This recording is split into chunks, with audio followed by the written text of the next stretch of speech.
Hello there and welcome, it's Fiona from Weekly Sewing Bee. Now today what we're going to do is we're going to make a very fancy stocking and we're going to do it in the design of a lady's shoe. I'm going to do it in white because the lady that I'm making this for's theme for Christmas is white, and I have got some very nice Christmas tree fabric, so I can do a nice top there as well. And I'm going to use wadding because I can, and I've also got a little sparkly strap to attach to the back where it can be hung up.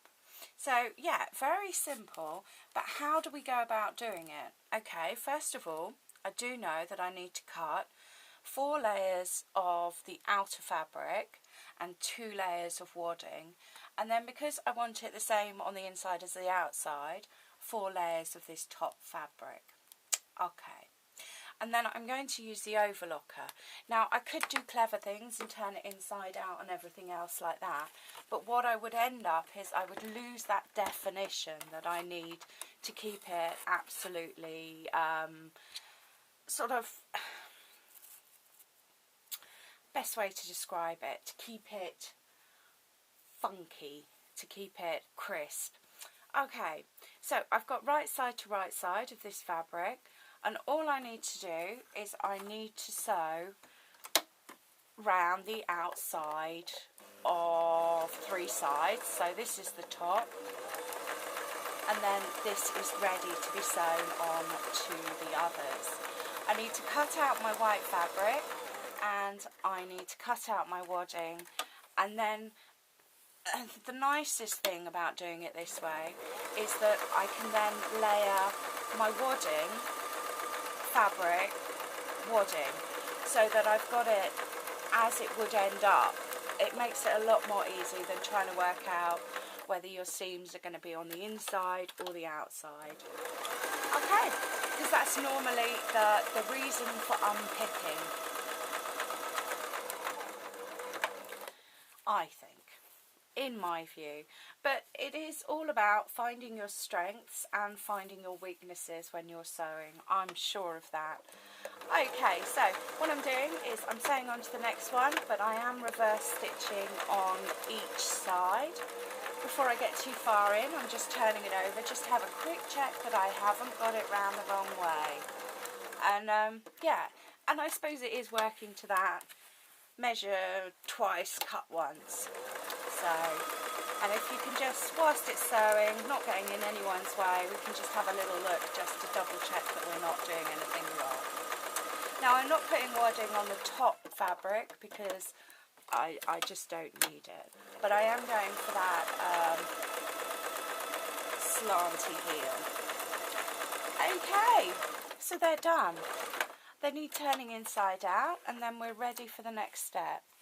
Oh, don't you love it? The bobbin has just run out. I know, I've just finished and the bobbin has run out. Don't you love it when that happens? Alrighty, I'll be back with my overlocker and my next step. Hi, so welcome back. I've now got my 4 layers of the white cloth interlaced with 2 layers of wadding. So, now there's no easy way to do these nice sharp corners and keep them sharp. You know, it's best just to come off and come back on. So that's what I'm doing at the moment. I'm making sure that I've got all 4 lines here. I know it's a bit difficult for you to see because I do have this wadding, and the wadding is slightly stretched just whilst I've been handling it. But, you know, I have an overlocker, I should use it really. So, let's just come down. This is the sole of the foot.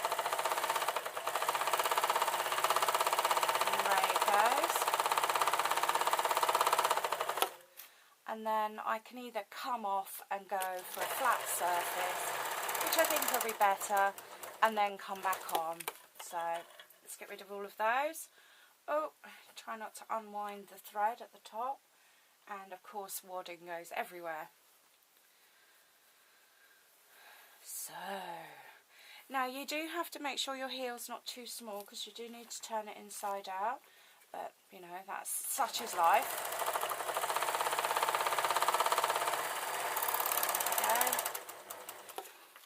rather than try and force it round, what I'm doing is I'm making a curve each time. Now I have turned out a red top cloth inside out, and I know I could have used the sewing machine for it, but I chose not to on the grounds that I don't find the stitching on an overlocker quite so crisp. If I'm making a garment of clothing that does need crisp edges, then quite often I'll sew it on the sewing machine and then sew it on the overlocker afterwards. Now this could be because I do have a very old overlocker, and I'm sure you can hear the amount of noise I'm making from it. Okay, now I do need to tidy up my ends, but we can see the basic stocking shape. What I'm going to do first though is I'm going to sew on my tops. So I do need to turn this inside out, because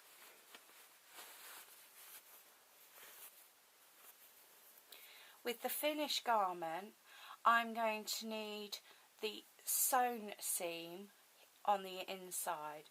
So I've turned my garment inside out, only roughly. I can come back to that. I now need to place my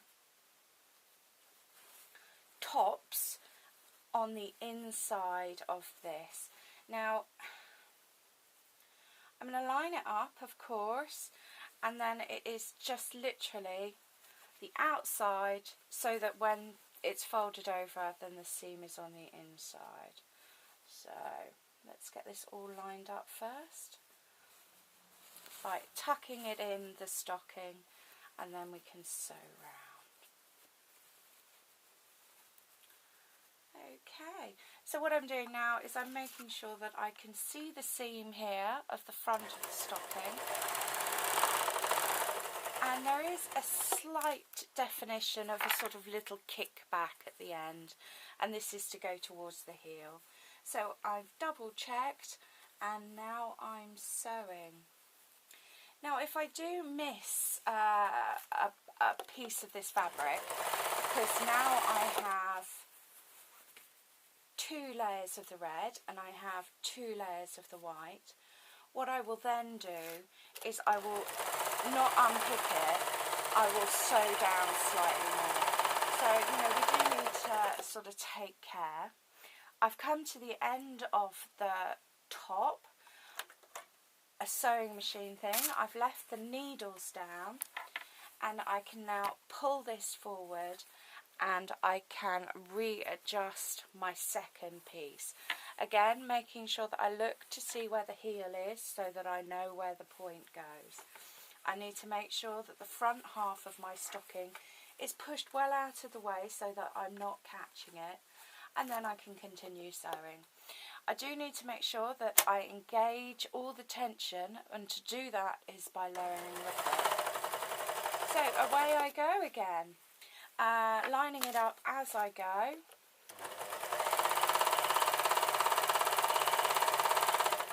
And when I get to a certain point, because I'm working in a circle, I'm going to find that I can then pull it round slightly more so that I've then joined up.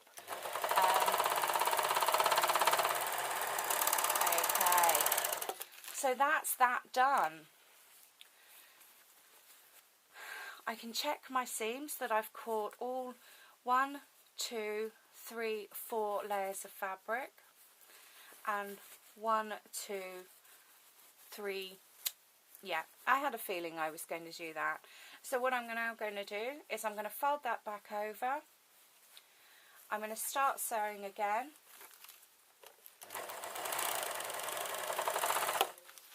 And I'm really going to line this up, making sure that I don't catch the top. And this is quite firmly in my thumb and my forefinger. And I can just sew that, and I know that this time I have got it caught up.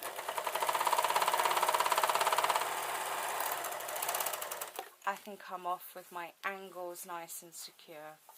So the next job is to turn it round the wrong way and finish off my ends, but I am just going to skip that stage and just push out the finished garment so that we can have a little look. Let's get rid of that. Balancing on a cushion. Now we do know that I left this very, very small, so I do have to take care whilst I'm turning this inside out. And whilst I'm doing the finishing off, of course, I will remove all those green hairy bits.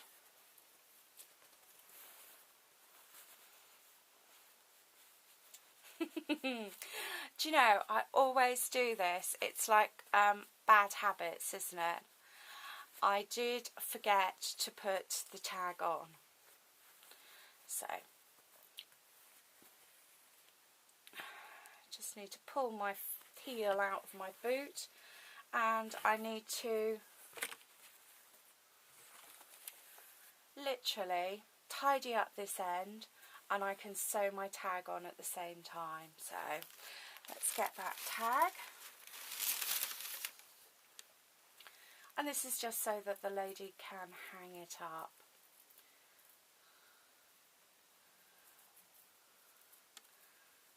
Yes, I kind of get carried away, and you will notice if you watch more than one of these that I will tend to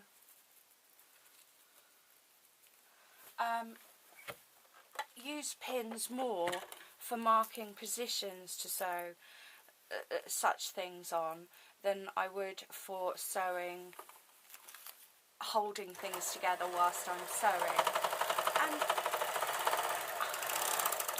it is purely just a habit. It really is. So, you know, there we are. Not quite turned inside out, but very, very good approximation. Alright, thank you ever so much for watching.